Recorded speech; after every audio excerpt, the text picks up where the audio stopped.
Bonjour, bonjour à tous. Je m'appelle Arnaud Collery, voici Laurent Basse. Bonjour. Il est directeur, secrétaire général à la Cité du Vin et je suis président fondateur d'une société qui s'appelle Humanava, spécialisée dans les soft skills.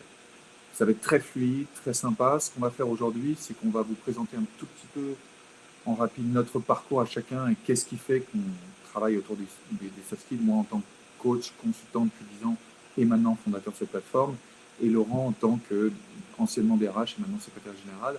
Et puis ensuite, on abordera 3 thèmes. Ce que nous, on a fait comme exercice en storytelling avec son équipe. Ensuite, on abordera ce qu'on a fait ensemble sur le coaching and résidence. Pourtant, on a fait 5 produits ensemble. Donc, je veux être sûr des 3 produits qu'on fait. Donc, on va parler du storytelling, ce qu'on a fait en tant que coaching and résidence, et puis ce qu'on fait donc, depuis un an avec notre plateforme digitale. Ok, bonjour, bonsoir à tout le monde. Donc moi je suis Laurent Basse-Catalina, je suis le secrétaire général de la Cité du Vin. Alors en 2 mots, mon parcours, bon, ça fait une trentaine d'années que j'occupe des fonctions administratives au sens large, hein, c'est-à-dire finance et ressources humaines. Et j'ai exercé dans différents secteurs d'activité comme la chimie, l'audiovisuel, le traitement des déchets ou l'informatique. Et j'ai postulé il y a 8 ans maintenant pour entrer à la Cité du Vin dans une fondation qui est reconnue d'utilité publique, qui exploite en fait un bâtiment. La Cité du Vin, c'est quoi? C'est un équipement culturel à Bordeaux qui accueille 400 000, alors ça c'était les chiffres avant le Covid, hein, mais qui accueille 400 000 visiteurs par an autour de la thématique du vin. C'est-à-dire qu'on parle du vin dans 2 dimensions, dans la dimension historique, ça fait 8000 ans que le vin existe, mais également dans la dimension géographique. Aujourd'hui, 1 pays sur 2 produit du vin dans le monde, et donc on considère que c'est un patrimoine et qu'il faut le valoriser. C'est un patrimoine humain. Et donc voilà comment j'ai postulé, comment j'ai eu la chance de rejoindre l'équipe de la fondation qui exploite ce site. Alors, en 2 mots également, donc moi j'ai une appétence particulière pour les ressources humaines, forcément c'est mon métier, et pour le développement personnel. Pour les humains. Pour les humains. Alors moi je vais pas être donneur de leçons, je te remercie de m'avoir invité, mais moi je suis juste témoin, je ne donne pas de leçons. On n'a pas de méthode immuable, on fait de notre mieux. On teste beaucoup de choses, on cherche, on essaie de trouver des pistes pour s'améliorer, améliorer le bien-être de nos collaborateurs, et on se trompe. Et donc on accepte de se tromper, et c'est vrai que voilà, au milieu de tout ça, quelquefois ça fonctionne. J'espère qu'on se trompe moins souvent qu'on ne réussit. Et en tout cas, on fait beaucoup de choses. Alors je ne sais pas si vous serez intéressé, mais je ne vais pas prendre trop de temps maintenant sur tout ce qu'on fait. Mais c'est vrai qu'on essaie de découvrir des talents. Dès qu'on a quelqu'un qui a une passion, un hobby, on essaie de l'intégrer. C'est le cas d'une personne chez nous, Natacha, qui fait partie de l'accueil et qui adore l'écologie, qui est très impliquée là-dedans. Mais on a créé un comité de développement durable et on l'a intégré. Et donc ça fait partie d'une foultitude d'actions qu'on essaie de mener pour essayer de mettre l'humain voilà, au centre de nos préoccupations. Ou même un peu Stéphanie qui nous suit d'ailleurs.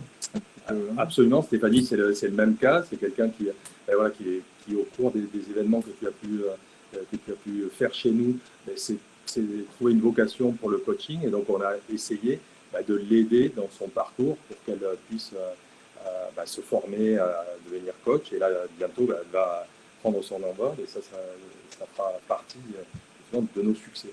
Grâce à vous. Merci Laurent. Ça fait pour moi une vingtaine d'années que j'évolue dans le domaine humain, des soft skills, en étant ici à différents métiers dans différentes parties du monde.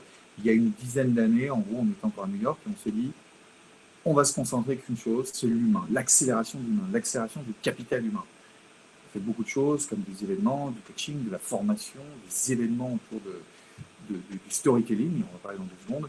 Et il y a un an, on s'est dit, on va se concentrer maintenant sur autre chose, c'est la transformation presque radicale des employés, comment vraiment faire en sorte qu'ils utilisent à fond leurs compétences tout de suite et maintenant. Et voilà, c'est quelque chose qui nous passionne et qu'on va continuer à faire. On est basé ici au village Baïséa à Bordeaux, pas loin de la Cité du Vin. On va commencer par l'un des outils qui nous fascine depuis toujours, qui est l'outil du storytelling.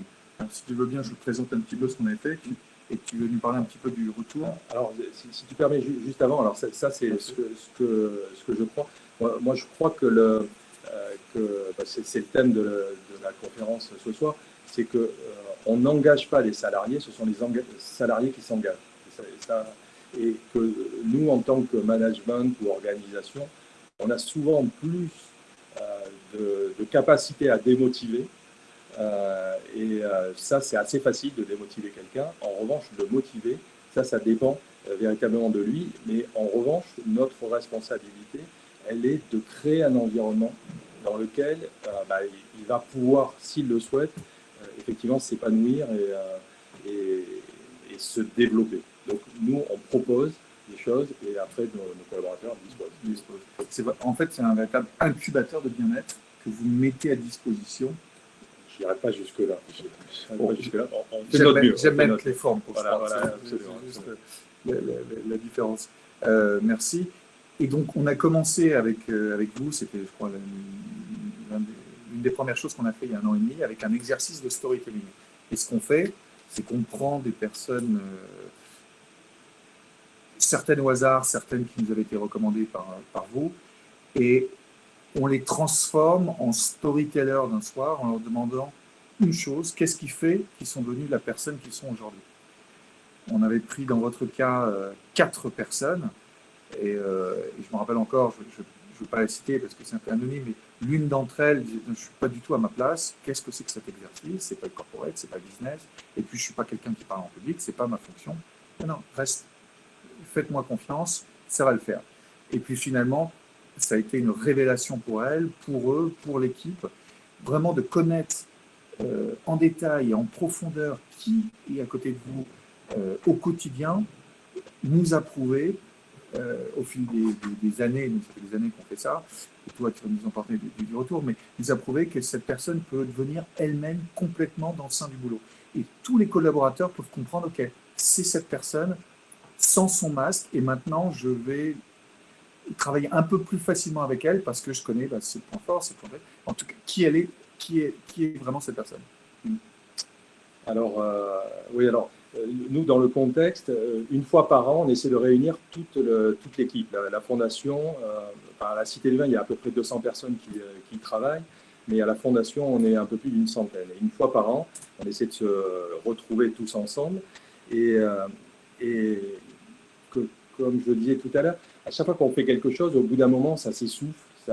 Et comme on essaie d'avoir des retours de nos collaborateurs, on mène des enquêtes et on essaie de s'améliorer d'une fois sur l'autre. Et là, la demande de nos collaborateurs, c'était d'intégrer plus d'humains dans nos discours. Donc, généralement, la journée, ça se passait avec des discours le matin, puis un truc un peu festif l'après-midi. Et là, d'intégrer plus d'humains, mais plus d'humains, c'est compliqué de savoir ce qui est plus d'humain, à quoi ça correspond. Et donc, c'est là que tu es venu avec ta proposition. Et effectivement, on a commencé par un discours de 2 heures, assez traditionnel. Et ensuite, pendant 2 heures, on a eu ces 4 collaborateurs qui sont venus raconter une histoire devant leurs collègues, comme ça, comme du stand-up. Et là, les gens ont ri. Il y en a une qui a beaucoup pleuré, mais tout le monde riait. Pleurait de bonheur. Elle pleurait de bonheur. Elle pleurait de bonheur et d'émotion d'être là. Et on s'est rendu compte que ça avait créé de l'émotion. Alors, l'enjeu n'était pas tellement ce qu'il a raconté, c'était plus de découvrir des personnes et ça avait créé de l'émotion. Et tout le monde nous a fait un retour incroyable en disant que là, on avait touché de l'humain. Et ils avaient senti de l'humain. Et donc voilà, donc ça c'est un super souvenir. On avait passé après une après-midi hyper sympa, mais vraiment, on l'a fait. Alors on l'a fait une fois, l'enjeu c'est de se renouveler, c'est pour ça qu'on a fait d'autres choses par la suite. Mais je pense que là, cette fois-ci, on a trouvé ce qu'ils entendaient par mettre de l'humain. Merci. Donc, je vous encourage tous à créer ces exercices centrés autour du storytelling où chacun se raconte, se révèle. Pas besoin de prendre tant de minutes que ça, hein. Vous donnez 5, 7, 8, 10 minutes max par personne. Vous faites 1, 2, 3 coachings auparavant. Et comme vient de dire Laurent, les chakras vont vraiment s'ouvrir. Les gens vont se connaître, ils vont voir une nouvelle personne, en fait, souvent. Et cette personne va se sentir vraiment appréciée, va avoir beaucoup de gratitude pour tout ce qui s'est passé, et un nouvel élan, une nouvelle fluidité. Maintenant, on peut parler d'autre chose qu'on a proposé durant la crise, durant le confinement, c'était du coaching in résidence. Alors, ce que j'avais proposé, c'est une méthode que je faisais aux États-Unis, c'est une demi-journée par semaine, 30 minutes de coaching par employé sur la base du volontariat. Complètement anonyme ce qu'ils me disent par rapport au reste de l'équipe, par rapport à leurs équipes, au management, etc. Et ces personnes peuvent se confier sur ce qu'ils veulent, ce qui se passe dans le monde de l'entreprise, ce qui se passe dans le monde personnel, afin juste qu'ils se sentent mieux, parler, écouter.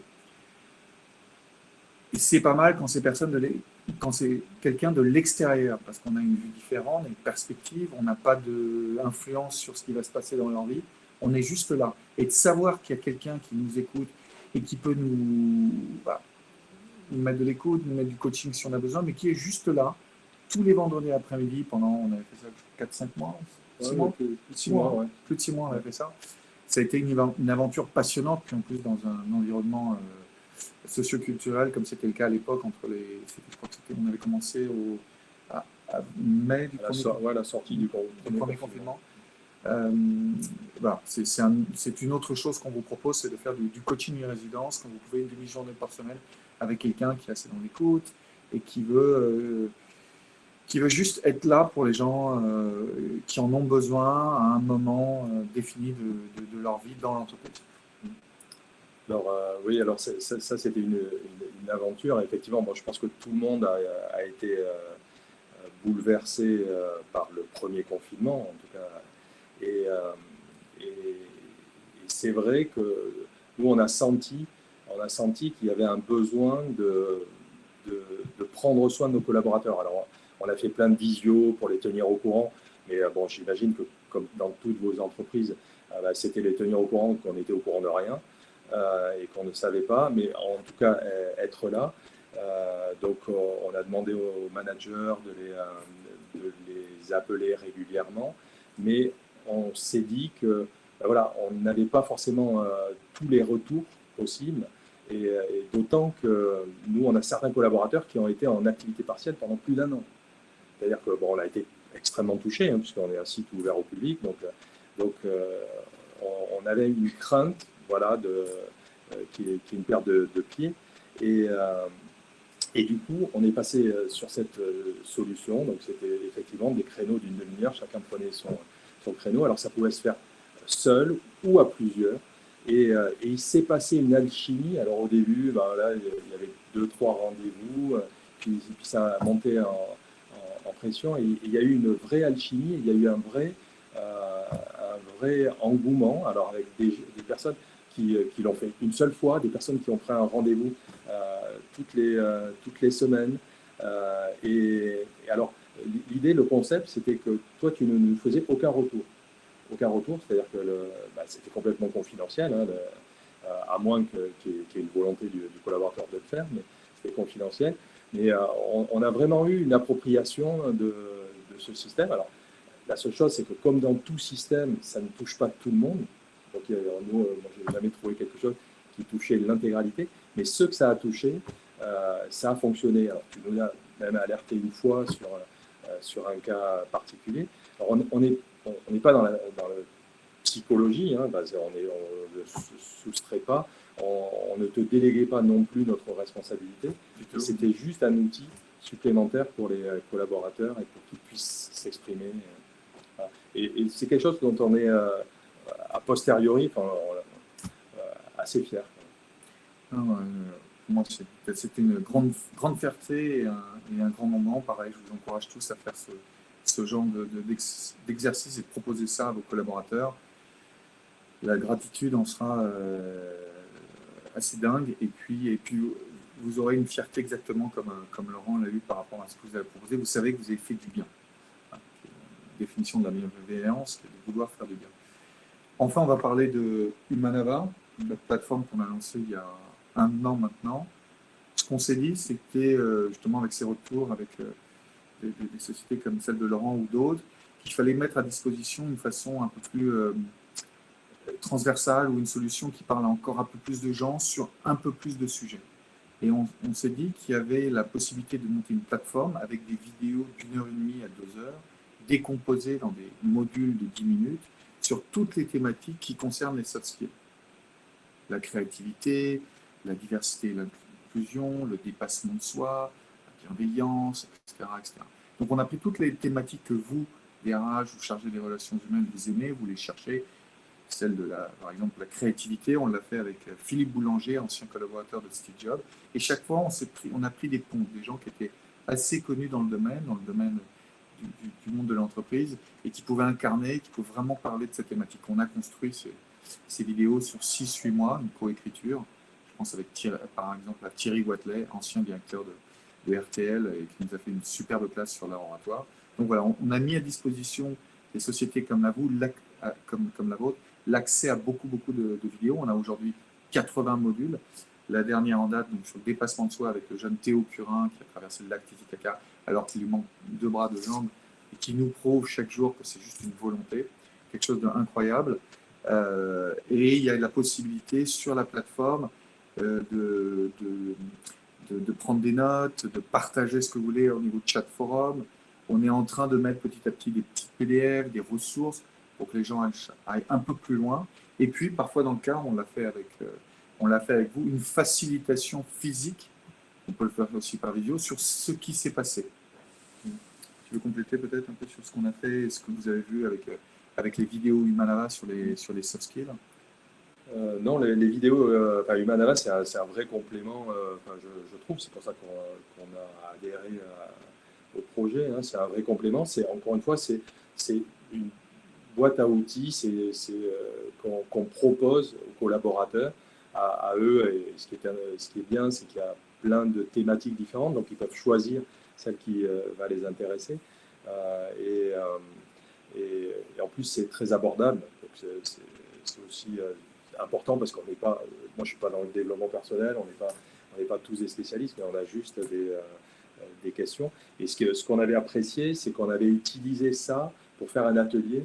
On avait parlé de l'intelligence émotionnelle, et pour faire un atelier, et pour tous ensemble, avec tous ceux qui étaient intéressés, parce que nos collaborateurs avaient dit qu'ils étaient intéressés par ce thème, pour faire un atelier entre nous d'intelligence émotionnelle et essayer voilà, de tester ce que ça voulait dire.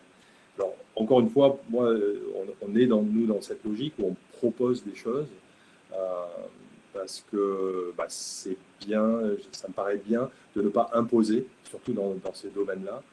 On l'a eu fait dans le passé. On avait trouvé que les accords Toltec, c'était super, avec des membres du CODIR, et du coup, on avait dit, voilà, on va former tout le monde aux accords Toltec. On avait sensibilisé tout le monde une demi-journée aux accords Toltec. Et voilà, on s'était rendu compte qu'il y en avait plein qui n'avaient pas compris la démarche, qui avaient été un peu réticents. Donc, on s'est dit, maintenant, l'enjeu, c'est vraiment de le rendre accessible, de le rendre, chacun choisit. Et après, voilà, on essaie de récupérer les feedbacks et de s'assurer que les gens apprécient. Oui, effectivement. Et nous, la clé, c'est ça, c'est de continuer à proposer des différents projets, différentes choses qui puissent aider certaines sociétés à un moment donné. On a tous des challenges différents. Vous verrez dans le livre blanc que vous pouvez télécharger un peu plus tard en fin de journée, je crois. Vous verrez que par rapport à certaines soft skills, il faut proposer telle ou telle chose, encore une fois, à un moment donné. Que ce soit des exercices de storytelling, du coaching in résidence, ce dont vous parlez, ou les vidéos diverses et variées que propose Humanava. C'est ce qu'on vous encourage tous à faire.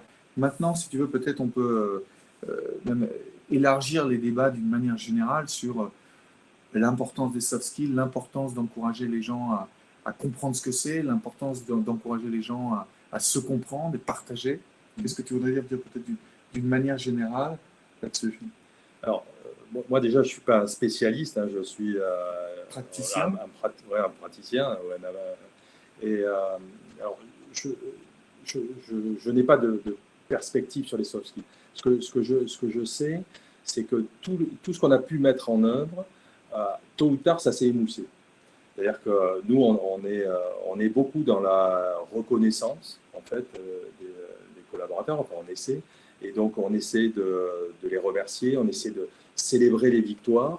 Et alors, c'est vrai que comme on est à la Cité du Vin, ok, très souvent, bah, ça donne lieu à des ouvertures de bouteilles. Donc, on déguste. On me dit toujours qu'il ne faut pas que je dise qu'on boive du vin, mais on déguste du vin avec les collaborateurs.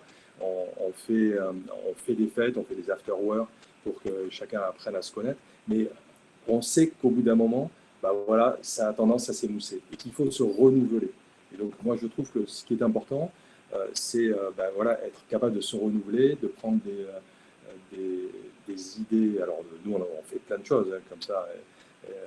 Là, récemment, tu vois, on a tous les membres du comité de direction ont accepté de faire d'organiser avec leurs collaborateurs un retour, une sorte de 360, c'est-à-dire qui dure une demi-heure, où leurs collaborateurs vont leur dire toutes les enfin, 2 points d'amélioration, de manière assez bienveillante, mais 2 points d'amélioration. Et tous les membres du CODIR ont accepté de se prêter au jeu, que leurs équipes ben voilà, managent leur manager. Et c'est comme ça qu'on a appelé les choses. Et voilà, donc ça c'est quelque chose de nouveau. On va voir si ça marche, on va voir comment on arrive ben voilà, à s'améliorer dans nos pratiques. Merci. Oui, je vous parlais de deux autres choses qu'on va lancer incessamment sous peu. On va lancer des cohortes, par exemple, où la possibilité qu'auront des employés, une trentaine de personnes, à suivre les cours en même temps et de la facilitation sur une période de 4 à 5 semaines avec un facilitateur à distance.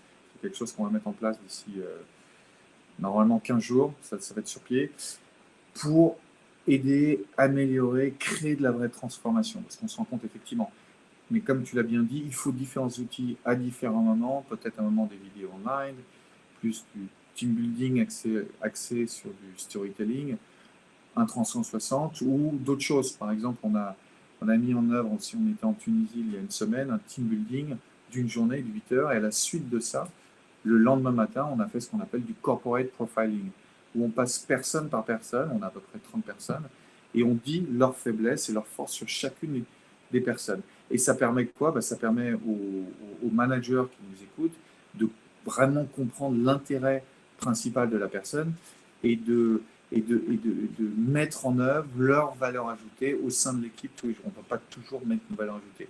Forcément, il y a des jours, il faut aller sur le terrain et puis faire ce qu'il faut faire, même si ce n'est pas ce qu'on a envie de faire. Mais si on a la possibilité d'utiliser la valeur ajoutée de chaque employé à chaque moment, il faut se les dire les choses vraies et comprendre quelle est cette énergie qui ressort de chaque personne et puis surtout comment elle est mise en exergue au jour le jour. Je vous donne un exemple, sans dire les noms des personnes qu'on avait vues la semaine dernière. Mettons qu'il y avait Thibaut. En fait, je vais prendre par exemple des prénoms fictifs, mais avec des situations réelles. Je pense à Thibaut, qui était directeur financier d'une boîte. Alors, il est sûrement très bon en tant que directeur financier, mais c'est l'une des personnes les plus créatives que j'ai vues dernièrement. Parce que j'ai dit au CEO, il faut utiliser sa créativité. Il est peut-être très bon et il l'utilise sûrement dans toutes les méthodes de comptabilité. C'est très bien, mais qu'est-ce qu'il peut faire d'autre? Utilise-le sur le développement de produits, sur du brainstorming. C'est peut-être pas tout le temps, c'est peut-être juste 2 jours par semaine, il serait très content. Je pense à Valérie. Encore une fois, c'est un nom fictif, mais sur une situation réelle. Valérie, voilà, moi, ce qui me sortait de Valérie, c'est qu'elle aime le confort. Elle aime être tranquille. Alors, c'est bien, sauf que dans la société, elle était en charge de quelque chose hyper stratégique. Elle est sûrement bonne. Peut-être un petit coup de dépassement de soi et peut-être un peu de dynamisme. Et comment on peut faire ça? C'est très simple. Tu peux coupler cette personne, tu peux la mettre en binôme avec quelqu'un peut-être beaucoup plus jeune, mais beaucoup plus dynamique. Et comme ça, elle pourra mettre toute sa force en avant. Je pense à quelqu'un d'autre, on va l'appeler Henri. Henri, c'est un vrai soldat.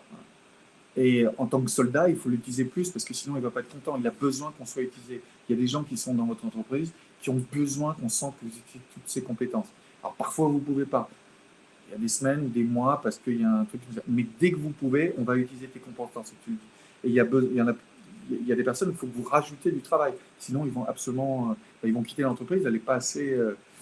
Et puis après, il y a ce qu'on appelle dans le corporate profiling. C'est bien, on n'avait pas fait avec vous, mais ça serait intéressant de le faire peut-être. C'est de prendre l'énergie, la culture d'entreprise d'une façon un petit peu globale et de se dire qu'est-ce qu'il en ressort, quels sont les points positifs. Est-ce que c'est assez créatif? Est-ce qu'ils sont assez dans le leadership? Est-ce qu'ils sont assez dans l'innovation? Est-ce qu'ils sont assez dans l'empathie ou pas? Et d'avoir une photographie exacte de la culture d'entreprise en termes de l'énergie globale du personnel. Et là, qu'est-ce qu'on peut changer? Qu'est-ce qu'on peut améliorer? Qu'est-ce qu'on peut descendre? Pas toutes les sociétés ont besoin de la créativité comme dans un studio de cinéma, vous pouvez l'imaginer. Par contre, il y a des sociétés qui ont besoin un petit peu plus d'administration, il faut être un peu plus cadré, serré. Donc, de quoi a besoin de votre société? Donc, nous, c'est des produits qu'on met en ordre, mais aussi on s'intéresse à plein de choses. Je vous dis ça parce qu'on essaie de juste en fin de. Et puis, pour ceux qui ont des vidéos, n'hésitez pas. Je vois certaine Justine, si elle a des questions, n'hésite pas à proposer des choses et nous demander sur ce qu'on fait. Nous, on s'intéresse à plein de trucs. On s'intéresse aujourd'hui au Web3, qu'est-ce qu'il y a à faire avec ça. On s'intéresse au livre blanc sur la culture générale du monde RH et de la formation. On voit qu'il y a des moments où ils se parlent un petit peu moins, il faudrait peut-être un peu plus d'interaction. On était au salon EdTech il y a 2 semaines à Paris. Il y a besoin de plus de connexion entre, je pense, le monde RH et le monde de la formation. Donc voilà, on s'intéresse au livre blanc et on s'intéresse à la montée en compétences, malgré le fait qu'il y a ce qu'on appelle la Great Resignation et malgré le fait que les employés en masse se retirent des sociétés. Pardon. Et pourtant, il y a quelque chose à faire sur leur montée en compétences, même malheureusement s'ils vont quitter leur société s'ils vont quitter la société dans 1 an. Qu'est-ce que vous pouvez faire maintenant? Encore une fois, ce ne serait-ce que 10 minutes par semaine, 20 minutes, parfois c'est juste 20 minutes. Les 20 minutes, c'est important et l'employé se sera senti valorisé, entendu. Voilà, on le sait aujourd'hui, le rôle de leader, tu peux peut-être compléter là-dessus, et puis après on est ouvert aux questions, mais le rôle de leader aujourd'hui, c'est le rôle d'un coach. Alors, donc je rebondis juste sur ce que tu disais. Nous, on essaie de faire, par exemple, encore une fois, c'est adapté à nous, et puis on essaie de faire tous les mois, on rencontre nos collaborateurs une demi-heure individuellement pour leur poser, alors je crois que c'est 4 questions, mais sur eux. Donc on ne parle pas de leur métier, hein, de leur tâche au quotidien, mais la question c'est ben voilà, comment te sens-tu? Alors on a une grille d'émotions.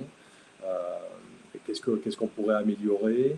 Le manager pose également la question ben, comment moi je peux t'aider, et à la fin ben, comment moi je pourrais m'améliorer, qu'est-ce que tu pourrais. Et ça on le fait une fois par mois, et c'est vrai c'est vrai que nous ça a de très bons retours, on a de très bons retours là-dessus, parce que ben voilà, parce que c'est une forme de considération, une vraie considération pour les collaborateurs, et voilà, ils nous font en plus des retours. Donc ça, alors, Ouais. nous, des outils, alors c'est vrai qu'à la Cité, hein, on en parlait, nous on en a plein, on essaie d'ailleurs tous les ans de faire un plan pour l'année de tous les outils qu'on va mettre en place, et on les regroupe par thématique. On va parler de l'implication des collaborateurs, de la reconnaissance, de la découverte des talents, et de l'organisation des retours, parce que ça c'est hyper important aussi, d'avoir le retour. Et donc on a un plan avec toutes les actions qu'on va vouloir mettre en œuvre, et heureusement, nous on a la chance en fait d'avoir des collaborateurs qui sont hyper moteurs et qui arrivent à faire des choses super d'eux-mêmes. Qu'est-ce qui t'intéresse dans le futur des RH, le futur de l'humain par rapport au monde de l'entreprise? Moi, ce qui m'intéresse, bah, ça va être de continuer à évoluer. C'est ça, c'est de trouver des nouveaux outils, d'apprendre à chaque fois qu'on a effectivement qu'on apprend, nous, qu'on nous donne de nouveaux outils, on regarde s'ils sont compatibles avec notre mode de fonctionnement et puis on essaie de les appliquer. Alors c'est vrai que ça me paraît hyper important. Alors je ne suis pas un spécialiste de tous les outils qui peuvent exister pour engager les collaborateurs, mais nous on a un management qui est plutôt collaboratif et du coup nos outils sont plutôt participatifs. Donc ils sont cohérents avec ce qu'on veut faire. Ah, je vois qu'on a une question. Pourquoi la formation aux soft skills et je vais mettre le lien. Et si importante en entreprise. Et si importante en entreprise. Alors, on revient, je vais dire ma version. Donc ça, encore une fois, moi, ça fait 20 ans que l'humain me passionne sous toutes ses formes. Et on a essayé de prendre ce qu'on trouvait un peu mieux dans le monde, que ce soit au Japon, en Afrique, dans des tribus en Amazonie, etc. Et ce qu'on s'est rendu compte, en fait, ça va tenir une phrase, c'est vraiment de permettre à l'employé d'enlever son masque et d'être lui-même dans le monde de l'entreprise. Et s'il ne peut pas être lui-même, on va se dire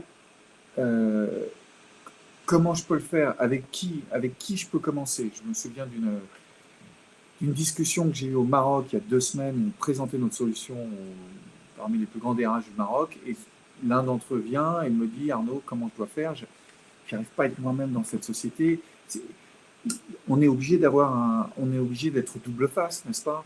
Moi, je suis très heureux, je souris toute la journée dans ma boîte, mais en fait, le soir, moi, je suis plutôt malheureux. Je continue le boulot parce que les compétences sont bien. Je dis non, trouve le moyen. Il y a peut-être, trouve l'équipe, trouve les collaborateurs qui font que tu dois être la personne que tu es. Sinon, c'est invivable à terme. Là, je parle au niveau employé final, mais il faut vous trouver. Et nous, ce qu'on essaie d'apporter, que ce soit à travers les 3 produits dont je vous ai parlé, les exercices de storytelling, le coaching in résidence et maintenant la plateforme Humanava, on essaye de faire en sorte que tous les gens se reconnaissent, vivent une véritable expérience dans le monde de l'entreprise grâce au développement de leurs soft skills. On a tous naturellement 1, 2, 3 soft skills sur lesquels est bon. Il faut accentuer là-dessus, mais accentuer et même carrément se dépasser. Et parfois ce mot fait pas écho à tout le monde parce qu'il est fort, mais vraiment, je pense qu'il faut transformer sa soft skill dans une véritable force qui va vous faire avancer, qui va vous faire gagner des parts de marché, si c'est ce que vous faites dans votre vie, mais qui va faire en sorte que vous êtes le plus vrai possible. Et du coup, si vous êtes le plus vrai et le plus authentique possible, l'intérêt, c'est quoi? C'est que les échanges avec les autres collaborateurs sont beaucoup plus fluides. Vous êtes là où vous voulez, vous êtes exactement, et les valeurs de l'entreprise sont les valeurs qui vous animent. Le but, c'est ça, c'est que vraiment aussi de se coller à la vision de l'entreprise dans le long terme. Encore une fois, vous ne pouvez pas faire tout ce que vous êtes, mais vous devez, vous pouvez pas faire tout ce que vous êtes, mais vous devez être tout ce que vous êtes. Vous ne pouvez pas faire, mais vous devez être sur le plan quotidien. Même s'il y a des petites frustrations, je dis toujours, enfin pour moi en tout cas, j'ai l'impression que si vous êtes, et vous arrivez à faire ce que vous êtes à 70-80%, c'est bon. Vous êtes dans la bonne entreprise au bon moment. Et pour ça, vous pouvez demander aujourd'hui aux managers, aux coachs qui vous entourent, etc., de vous accompagner. Comment je peux monter en compétence sur tel ou tel. Je vous prends l'exemple, un jeune stagiaire qui s'appelle Bastien qui nous a rejoint. Dès le départ, il m'a dit « un jour, j'espère devenir conférencier comme tu l'as été, comme je suis toujours un peu. » Ok, je garde en tête. Là, j'ai pas le temps. On travaille sur plein de trucs. Et je garde en tête. 4 mois plus tard, on a monté un événement à Bordeaux. Il y a 2 semaines, où on a un peu sur l'exercice du storytelling. On a pris 7 personnes de Florac, dans la banlieue de Bordeaux, qui voulaient raconter leur histoire. Et dit voilà, c'est ton opportunité. Par contre, un jour, il n'était pas sûr de pouvoir venir. Je lui dis là, c'est une opportunité semi-professionnelle. C'est ce que tu voulais. Tu dois être là absolument. Par contre, leur faire en sorte qu'ils soient face à leur destin, face à leur montée en compétence. Tu veux le faire, il faut que tu sois là tous les dimanches. Moi, je te donne l'opportunité, exactement. On est un créateur d'incubateur. Par contre, montre-moi que tu te dépasses. Montre-moi que tu vas écrire une dizaine, une quinzaine de pages. C'est 2 heures à 3 heures en plus de ton boulot par semaine. Donc, les mettre face à ce qu'ils ont envie de faire et nous, de proposer des choses qui font le moment voulu, quand on peut faire en sorte que leur montée en compétence soit là. Quelque chose à dire là-dessus? Non, non, c'est intéressant. J'ai vu qu'il y avait une autre question sur quelque chose que j'ai dit. Alors, super. On va prendre notre question. Donc, j'ai peut-être pas utilisé les termes exacts, mais la question, c'est quelle différence entre le management collaboratif ou participatif? Alors, j'avoue, je ne sais pas. Dans mon idée, collaboratif, ce sont des gens qui sont obligés de travailler ensemble pour arriver à faire une tâche. Et participatif, c'est l'idée de permettre à d'autres personnes de participer alors que normalement, il n'y aurait pas eu besoin de ça. C'est uniquement ma... Alors, je peux juste citer des exemples de ce qu'on fait dans ce style-là. Nous, on a créé avec notamment les agents d'accueil, on a créé un poste qu'ils occupent de temps en temps, s'ils le souhaitent d'ailleurs, et qui leur permet de se responsabiliser et de sortir du terrain, de l'exploitation, pour venir s'occuper de l'animation, des temps forts, de leur équipe. Et donc, ils organisent des événements pour leur équipe. Ils font plein de choses. Ils ont organisé des cours de sport. Et c'est sur ce temps-là qu'on leur donne qu'ils arrivent à participer à faire vivre leur système. Je parlais tout à l'heure des comités. Alors, nous, on crée des comités. Alors, il y a un comité communication interne, où on va faire participer le plus de monde possible pour avoir leur retour. Et, on devait changer les vêtements, on a créé un comité vêtements. On avait fait un hackathon, par exemple, sur les incivilités. Donc, l'idée, c'était, on avait proposé à des collaborateurs de participer. Donc, il y avait une formation sur les incivilités. Ils avaient participé, c'était le premier jour. Puisque voilà, on a quand même du public et on peut être amené à être en contact. Et donc le premier jour, il a été formé. Le second jour, ils ont créé une vidéo, ils ont créé une formation et un scénario qu'ils ont filmé et qui a donné lieu à un film d'1 quart d'heure pour former leurs autres collègues. Et les nouveaux collègues, maintenant, ils ont cette petite vidéo pour être formés sur les incivilités. Donc c'est un peu ça, le côté participatif. Tu me fais penser, c'est peut-être un autre produit à créer pour nous, c'est ces petites vidéos qui sont passionnantes. Ces petites vidéos qui révèlent un petit peu la culture d'entreprise et ce qu'ils sont en train de vivre à un moment donné.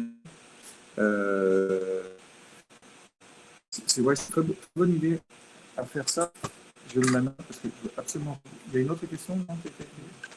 Non, c'est sur le collaboratif et participatif. Je lirai ce qui est marqué parce que ça m'intéresse aussi. Ouais, je vous conseille en tout cas tous de lire ce qu'on a écrit, notre livre blanc, de regarder ce qu'on fait chez Humanava, humanava.com. On est très flexible, on est à l'appel on répond à vos appels sur différents sujets, on s'adapte. On était chez Novo Nordisk il y a 2 jours dans le sud de la France, on faisait une conférence sur le storytelling, justement l'importance. On n'avait pas la possibilité, comme c'était le cas avec la Cité du Vin, de faire l'exercice en pratique, mais au moins pendant 20 minutes, on a dit à chaque collaborateur l'importance de raconter son histoire à un moment T. Encore une fois, cette capacité à devenir authentique, cette capacité à connecter à soi, aux autres, et à relier ça à quelque chose de plus grand. On parle toujours, et enfin, du sentiment d'appartenance. Tout ce qu'on fait, j'ai l'impression, tout ce qu'on fait au jour le jour, que ce soit toi en tant que secrétaire général, ou nous, en tant que notre startup, on est quelque part presque consultant sur l'humain. C'est toujours la même chose. C'est comment élever le débat, comment faire en sorte que le sentiment d'appartenance, il est beaucoup plus grand, il est beaucoup plus haut, et il fait en sorte que ça devienne une véritable famille. Oui, c'est vrai que de ce point de vue-là, moi, c'est aussi ce que j'apprécie, c'est la raison pour laquelle on a pas mal travaillé ensemble. Et au final, c'est toute la qualité et la diversité des champs du possible que vous nous avez donné, permis d'atteindre. Et la qualité, alors là, si on parle du Manava, c'est la qualité des intervenants et des thématiques. Et ça c'est toujours pour nous qui n'avons pas, on essaie de prendre soin de nos collaborateurs, mais sans essayer d'obtenir quelque chose. Ce principe, c'est pas d'obtenir plus de productivité, c'est juste qu'ils soient bien, qu'ils n'aient pas la boule au ventre, et c'est d'être en mesure de leur parler d'autres choses, de sujets humains, et sans les obliger, sans attendre de retour. Et ça, je trouve que ce sont des outils, tous ceux qu'on a évoqués, qui étaient extrêmement puissants là-dessus, et voilà, qui ont permis de toucher un peu, peut-être, un côté humain. Merci. Sur les 3 minutes que je vous ai, juste un dernier concept, c'est celui des influenceurs positifs. C'est de faire en sorte, comme Stéphanie à la Cité du Vin, des gens qui sont un peu les cheerleaders de l'esprit de l'entreprise, de la mission, qui aiment les autres, qui ont envie de faire participer les autres, qui ont envie de faire émerger le côté humain chez tout le monde. Je les appelle les influenceurs positifs, on peut les appeler les chief happiness officers, les directeurs de l'expérience collaborateur, peu importe le terme que vous donner. Mais des gens qui, dans l'entreprise, on sait qu'on peut compter sur eux pour faire participer tout le monde, pour faire en sorte que tout le monde ait sa place, parce que tout le monde a sa place dans une entreprise. Il faut les aider à cadrer ça un peu plus dans le terme de comment utiliser encore plus sa compétence au jour le jour ou dans les années qui viennent, au moment opportun toujours. Mais toutes ces personnes sont les piliers de votre entreprise, les piliers de la culture d'entreprise.